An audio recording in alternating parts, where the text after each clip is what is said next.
जो खेती करता है वो किसान है। मैं उनसे रिक्वेस्ट करूंगा, माननीय मोदी सरकार से, हमारे प्रधानमंत्री हैं वो, कि इस पर गौर करें। यहाँ जिद करने की बात नहीं होती है। मैं बीजेपी की बात ही नहीं करता। सरकार इसका कोई जवाब नहीं दे पा रही। इस पे कंट्रोल जितनी जल्दी हो जाए अच्छा है।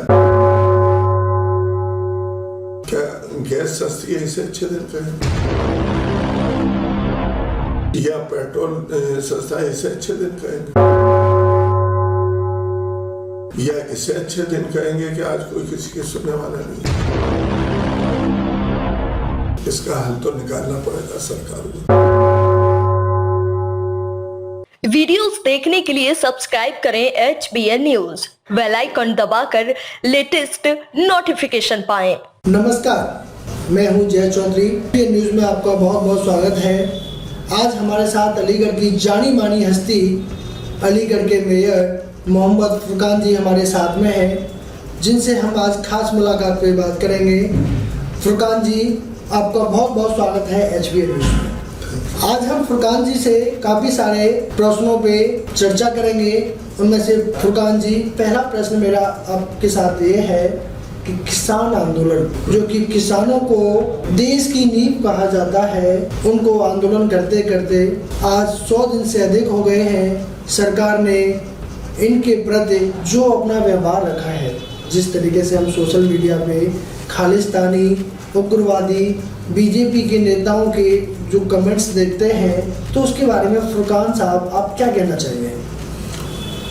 मैं तो ये कहूँगा, जहाँ तक हिंदुस्तान के किसानों का मामला है, किसान किसी एक बिरादरी का नाम नहीं है, एक कम्युनिटी का नाम नहीं है जी। किसान जो खेती करता है वो किसान है, वो कोई भी कम्युनिटी का हो सकता है। और इस आंदोलन में खास बात यह है कि जो 3 कानून आए उससे मुत्तफिक नहीं है किसान हमारे जी। सरकार कहती है कि हमने आपके फायदे के लिए किया है, किसान कहते हैं कि हमें हमारे फायदे में नहीं है, हमें बर्बाद करने के लिए। तो जब किसान ये कह रहे हैं पूरे भारत के कि हमारे फायदे हैं, सब वापस कर लीजिए, तो मैं तो सरकार से यही गुजारिश करूँगा, रिक्वेस्ट करूँगा कि किसानों को मद्देनजर रखते हुए, चूँकि भारत बगैर किसानों के नहीं चल सकता जी। और किसान एक ऐसी बिरादरी है, ऐसी कम्युनिटी है, मैं किसी एक कम्युनिटी इसलिए कह रहा हूँ, वो किसी भी धर्म के हो सकते हैं, किसान किसान है जी।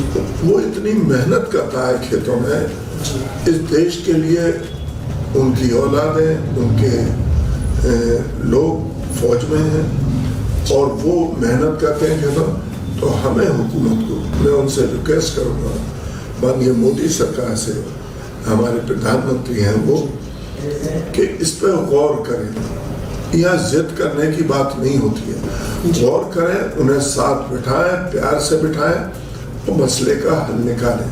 अगर किसान नहीं चाहता कि ये कानून हमें नहीं चाहिए, तो मैं ये समझता हूँ इस पर किसानों से बात करके बीच का कोई रास्ता निकालना चाहिए। ये हुकूमत का काम है, किसी और का काम नहीं। मोदी जी ने साफ कह दिया, किसानों से मेरी मात्र एक फ़ोन कॉल की दूरी है। तो उस फ़ोन कॉल के बारे में आप क्या कहना चाहेंगे फुरकान साहब? नहीं, अब ये तो हमारे माननीय मोदी जी चूँकि बहुत काबिल आदमी हैं जी, बहुत उनसे अच्छा बोलने वाला इस वक्त भारत में कोई लीडर नहीं है। अब उन्होंने एक जुमले में ये बोल दिया, हमारे फ़ोन है, अगर एक फ़ोन की दूरी थी तो उन्हें बात कर लेनी चाहिए थी, कर लेनी चाहिए ये फिर। और अगर बहुत ज़्यादा इसके ऊपर बातें होंगी तो लोग कहेंगे ये तो जुमला था, हमने तो ये नहीं कहा जी। तो ये सब बातों से काम नहीं चलता। प्रधानमंत्री जो होती है, प्रधानमंत्री उन्हें किसानों के बीच में जाएं। आपने देखा होगा, ये तो इधर आके, वरना अभी तक सरकार के खिलाफ मुंह नहीं खोला था किसानों ने। जाए निकाले मसले का हल, कहाँ नहीं निकल सकता। पूरे हिंदुस्तान के किसानों का मामला है, बीच में बैठे। कोई एक चीज है किसान ही कह रहे हैं ये बात कि ये चीज हमारे हित में नहीं है, आप वापस ले लीजिए वापस। पार्लियामेंट से पास हो गया, पार्लियामेंट से पास करा के वापस ले लीजिए। सरकार आपकी है, मेजोरिटी आपकी है जी। मेरी ऐसी सोच है और वैसे सरकार जानती है। हमारे पास बहुत सारे लोगों ने हमें कमेंट करके बोला कि सर आप इंटरव्यू लेने के लिए जाते हैं, हमारे लिए, हम पढ़े लिखे लोग हैं, सरकारी नौकरी के लिए तैयारियां कर रहे हैं, हमारे लिए सरकारी नौकरी नहीं है। तो इस रोजगार के मुद्दे को फुरकान साहब आपकी क्या राय होगी? देखिए ऐसा है, जो लोग ये कहते हैं नौकरियां नहीं जी, नौकरियां हमें नहीं मिल रही, उनकी जायज डिमांड है जी। लोग पढ़ लिख के आ रहे हैं, नौजवान, उनकी उम्रें निकल रही हैं जी। नौकरी देखिए, सरकार चाहे यहाँ की हो, वहाँ की हो, दुनिया में किसी की जगह हो, सरकार का मकसद ही ये होता है कि अपने लोगों की, अपने देश के लोगों की, अपने नौजवानों की परवाह करे और तमाम चीज़ों में इसमें हमें ध्यान दें। क्योंकि लोग क्यों शिकायत करते हैं, वो इसलिए करते हैं, इलेक्शन में नेता बड़े बड़े वायदे तो कर लेते हैं, उसे निभाते नहीं। अब कहा था कि हम इतने 2 करोड़ नौकरी देंगे, तो उनकी जायज़ डिमांड है और मैं ये समझता हूँ कि जितनी जल्दी हो हमें अपने देश के बारे में सोचना चाहिए। सबको नौकरियां कैसे निकले इसमें सोचना चाहिए। तो आप भी फुरकान साहब ये बात मानते हैं कि नौकरियां निकली हैं बीजेपी की सरकार में? मैं बीजेपी की सरकार की बात नहीं कर रहा, मैं सरकार की बात कर रहा हूँ। कोई भी सरकार हो, बीजेपी हो, कांग्रेस हो, जब जब ये डिमांड उठेगी तो जो मौजूदा सरकार होती है उसी से कहा जाता है जी। मैं बीजेपी की बात ही नहीं करता जी। मैं तो सरकार की बात कर रहा हूँ। जो सरकार होगी जी। उसी से नौजवान बात कहेगा। तो ये तो मामला हो गया रोजगार का। एक मामला और अभी सामने आ रहा है, मामला है निजीकरण को लेकर। बहुत सारे लोगों का कहना है कि जिस तरीके से सरकारी कंपनियों का निजीकरण किया जा रहा है, एक हमारे चैनल के माध्यम से भी एक RTI की गई। पहले हमने देखा कि संसद में एक रूल पारित हुआ था जिसमें 23 सरकारी कंपनियों के लिए निजीकरण का मामला सामने आया। बट जब हमने RTI के थ्रू जानकारी प्राप्त की तो उसमें पता चला कि 26 सरकारी कंपनियों का निजीकरण किया जा रहा है, जिसमें से एयर इंडिया है, पवन हंस है, भारत पेट्रोलियम लिमिटेड है, और जहां तक अभी बैंकों का भी निजीकरण का मामला सामने आ रहा है। तो इस निजीकरण के लिए आप क्या कहना चाहिए फुरकान साहब?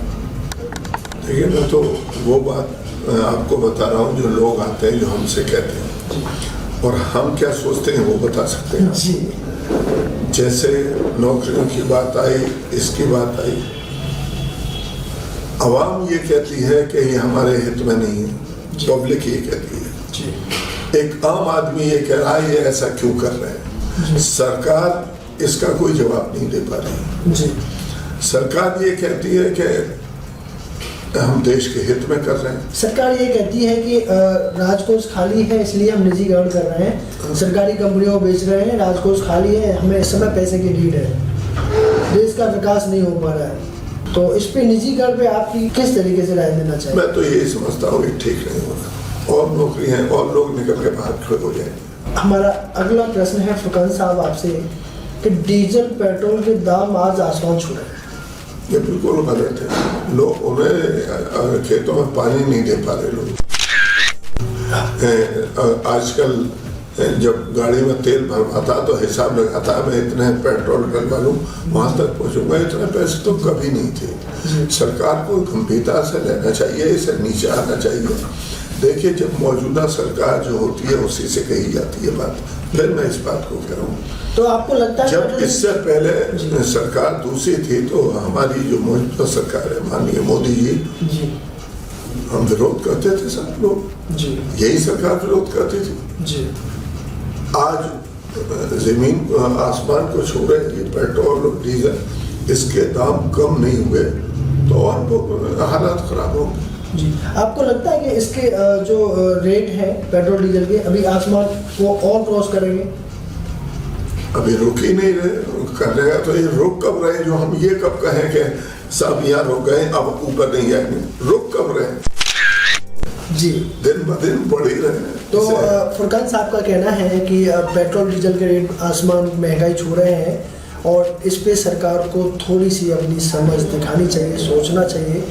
और हमारा अगला प्रश्न फरकान साहब जी ये है, आपने देखा होगा एक मोदी जी ने एक उज्ज्वला गैस योजना लागू की थी अभी। उज्ज्वला गैस योजना में क्या होता था कि जो गरीब लोग हैं उनके लिए गैस का सिलेंडर फ्री में दिया गया, कनेक्शन फ्री में दिया गया, लेकिन आज वो लोग चूल्हे पे रोटियां बना रहे हैं, सिलेंडर को बेच रहे हैं, पानी में डाल रहे हैं जी। उनके पास पैसे नहीं है। 300 रुपये का जब सिलेंडर होता था तो हमारी स्मृति ईरानी ये शोर मचाती थी जी। 800 रुपये से ऊपर चला गया। देखिए ये छोटी छोटी चीजें, गरीब को क्या चाहिए? एक आम हिंदुस्तानी को, गरीब हो अमीर हो, खाना सबके बनना है जी। अब उसको गैस भी ना मिले जी। और हम ये दावा करें कि दिन अच्छे आएंगे तो लोग तो पुराने दिनों को याद कर रहे हैं जी। ये सब चीजें आउट ऑफ वे चली गई हैं। इस पे कंट्रोल जितनी जल्दी हो जाए अच्छा है, नहीं होगा तो मैं नहीं समझता कि यहाँ पे हालात अच्छे हैं। क्या गैस सस्ती है इसे अच्छे दिन कहेंगे, या पेट्रोल सस्ता है इसे अच्छे दिन कहेंगे, या इसे अच्छे दिन कहेंगे कि आज कोई किसी के सुनने वाला नहीं है? ये तमाम चीजें हिंदुस्तान में नहीं दुनिया में किसी भी कंट्री में पब्लिक को चाहिए। जब जब ये इन चीजों पे तेजी बढ़ेगी और इन चीजों पे पब्लिक को तकलीफ होगी, पब्लिक तो वायवेला मचाएगी, पब्लिक शिकायत कहेगी। और किससे करती है? जो मौजूदा सरकार होती है। आज यूपी होता उसके खिलाफ पहले बोलते थे, अब बोलते हैं हमने बोला है उनके। आज सरकार ये है तो इससे बोल रहे हैं। अब आज मैं मेयर जी। कल कोई और होगा मेयर जी। अब लोग तो उसी वक्त उससे कहेंगे कि साहब मेयर साहब ये क्या हो रहा है जी। और क्या वो तो फुरकान साहब खराब कर गए, सड़कें हो तो साहब वो खराब कर गए। अरे भैया उसी से कहा जाता है, मैं मौजूद हूँ, मुझसे कहते हैं, मैं सुनता हूँ। सुबह से देखिए आप 100 फोन आ गए, हम उठा नहीं पा रहे थे। किसी ने कुछ कहा कि सबकी सुनना है, चूंकि हमें उन्होंने वोट दिया है, उनको उम्मीद है हमसे। इसी तरह मौजूदा सरकार से उम्मीद है कि वो हल करे, लेकिन हल निकल नहीं रहा। इसका हल तो निकालना पड़ेगा सरकार को बहुत ज्यादा। और देखिए इस मुल्क की पहचान यही है भाईचारे की। आप पूरी तारीख उठा के देख लिए, पूरा इतिहास उठा के देख लिए, इस मुल्क की खूबसूरती यही थी कि एक गांव की बेटी पूरे गांव की बेटी होती थी। अगर हम बेटियों में भी बांट देंगे, भाइयों में भी बांट देंगे, ये देश इतना नहीं। कोई भी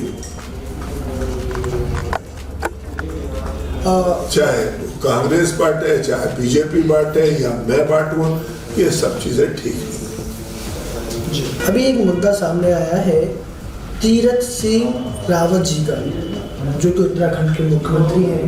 उन्होंने एक विवादित बयान दिया कि लड़कियों को, महिलाओं को फटी हुई जीन्स नहीं पहननी चाहिए, इससे उनके संस्कार झलकते हैं। इस पर क्या कहना चाहिए फरकान जी? पहले तो हमने इसको ज्यादा पढ़ाने से ज्ञान में नहीं है, लेकिन पेपर में ही देख रहे हैं जी। जितना जिम्मेदार जगह पे आदमी बैठ जाए तो उसे बहुत सोच समझ के बोलना चाहिए जी। अभी तो अच्छा फिर इस तरह का ही नहीं है कि आप बच्चों की जीनों पे बोल रहे हैं। मेरी राय है नहीं है। अब उन्होंने बोला किस लिहाज से बोला इसके बारे में मुझे सही मालूम नहीं। आज हमारे साथ बने हुए थे अलीगढ़ के मोहम्मद फुरकान जी, जिनसे हमने कुछ प्रश्नों को लेकर चर्चाएं की, देश की समस्याओं पे कुछ चर्चा की। आगे भी इसी प्रकार हम आपके साथ बने रहेंगे। देखते रहिए HBN न्यूज़। धन्यवाद।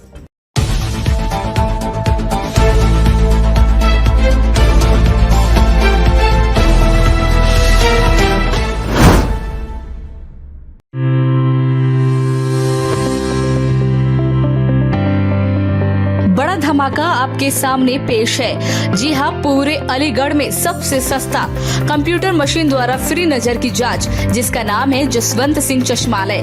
यहाँ पर नजर व धूप के चश्मों का विशाल शोरूम। जी हाँ, मात्र 359 रुपए में पाए 2 नजर के चश्मे, मात्र 159 में पाए 2 स्टाइलिश धूप के चश्मे, मात्र 100 रुपए में फाइबर के लेंस व 60 रुपए में कांच के लेंस। पुलिसकर्मी, अर्धसैनिक बल व सेना में कार्यरत जवानों के लिए विशेष छूट भी है।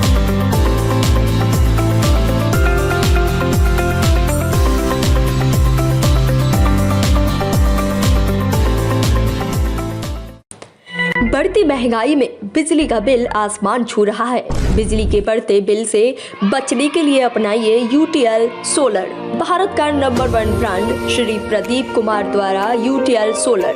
पता Surya enterprises, Bauji market, in front of Vishnu Dham colony gate, Aligarh. अधिक जानकारी के लिए संपर्क करें 7599218722 8212044859।